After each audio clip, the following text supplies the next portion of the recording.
먼저 반기문 전 총장 귀국 관련 브리핑입니다. 반기문 전 총장이 어제 귀국했습니다. 반 전 총장은 지지자들과 함께 공항 철도를 이용해 서울역을 통해 귀가했습니다. 그러나 소통을 강조한 반 전 총장의 첫 행보는 민폐 행보가 됐습니다. 서울역은 지지자들로 일대 소동이 벌어졌습니다. 정치교체를 말하는 반기문 총장의 첫 행보는 이렇게 헌정치를 연상시켰습니다. 또 반기문 전 총장은 기득권 해체를 주장했지만 그는 새누리당 사람들에 둘러싸여 있었습니다. 반 전 총장이 말하는 기득권 세력이 누구인지 묻지 않을 수 없습니다. 새누리당 사람들, 이명박 대통령의 사람들과 함께 기득권 해체를 말하는 것은 언어 도단이 아닐 수 없습니다. 반기문 전 총장은 정치 교체와 기득권 해체가 도대체 무엇이고 구체적으로 어떻게 하겠다는 것인지 국민들에게 소상히 밝혀야 할 것입니다. 또한 위안부 합의가 이루어지자마자 공식 성명까지 내가면서 역사가 높게 평가할 것이라고 했던 그가 이제 와서 합의가 이루어진 것에 대해 환영한 것일 뿐이라는 해명은 공색한 변명에 불과합니다. 더욱 이제 와서 완벽한 합의는 위안부 할머니들의 한을 풀어줄 수 있는 수준이 돼야 한다는 것은 병주고 약주고가 아닐 수 없습니다. 두 번째로 과거 정윤회와 십상시 파동에 관한 브리핑입니다. 2014년 연말 대한민국을 뜨겁게 달궜던 정윤회 문건에 담긴 내용이 모두 사실이라는 주장이 나왔습니다.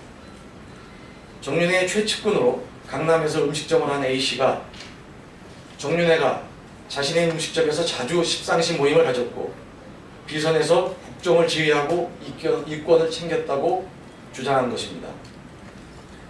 A씨의 주장이 사실이라면 사실 무근으로 결론을 내렸던 검찰 수사가 말짱 엉터리 수사였다는 말이 됩니다. 철저한 재수사가 필요합니다. 그러나 이러한 재수사를 검찰에 맡길 수는 없습니다. 정윤회와 십상시의 국정농단 역시 박근혜 정권의 국정농단과 헌정유린의 일단이라는 점에서 특검이 수사에 나서줄 것을 강력히 촉구합니다. 세 번째도 정윤회 관련인데요. MBC 장악 의혹에 관한 브리핑입니다. 비선 실세 정윤회가 MBC 안강환 사장과 자주 만나 우호적인 보도를 부탁한다며 수차례 청탁을 했다는 폭로가 나왔습니다.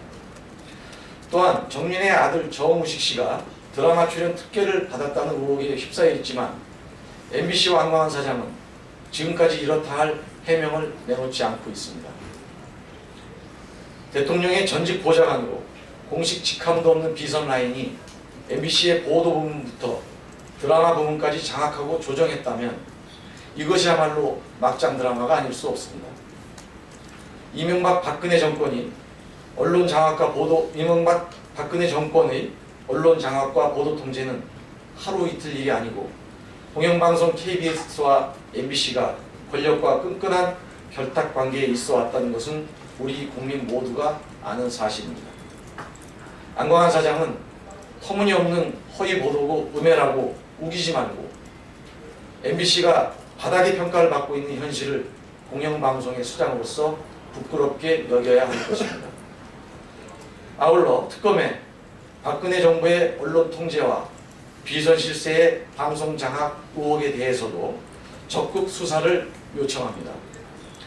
KBS와 MBC를 청와대 홍보실증으로 여기면서 대한민국의 언론의 자유를 무너뜨린 책임자들을 준엄한 법의 심판대에 세워야 할 것입니다. 마지막으로 김관진 국가안보실장의 미국 방문권에 관한 브리핑입니다. 김관진 청와대 국가안보실장이 미국의 차기 정부 국가안보보좌관 내정자를 만나 그 자리에서 주변 국가를 자극하는 강경 발언을 해 대내외적 파장이 일고 있습니다. 탄핵으로 권한이 정지된 대통령의 참모가 미국에 가서 국가의 백년지 대계인 외교 안보를 논하는 것 자체가 논란거리일 수밖에 없습니다. 더욱이 외교 경제 등 관련 부처들과의 긴밀한 조율도 없이 김관진 실장이 미국의 차기 정부 인사와 만나 국가적 약속을 하고 온 것이 국익에 어떠한 도움이 되는지 엄중히 따져 묻지 않을 수 없습니다. 중국 외교부 대변인도 즉각 반발하고 나섰습니다. 중국은 이미 사드 배치에 대한 경제적 보복 조치에 나선 상황에서 우리가 굳이 중국에 빌미를 제공한 셈입니다. 더욱이 가뜩이나 어려운 우리 경제에 큰 부담이 될 수밖에 없습니다. 박근혜 정부와 김관진 실장은 더 이상 나라를 혼란과 위기에 빠뜨리지 말고 부디 자중하길 바랍니다.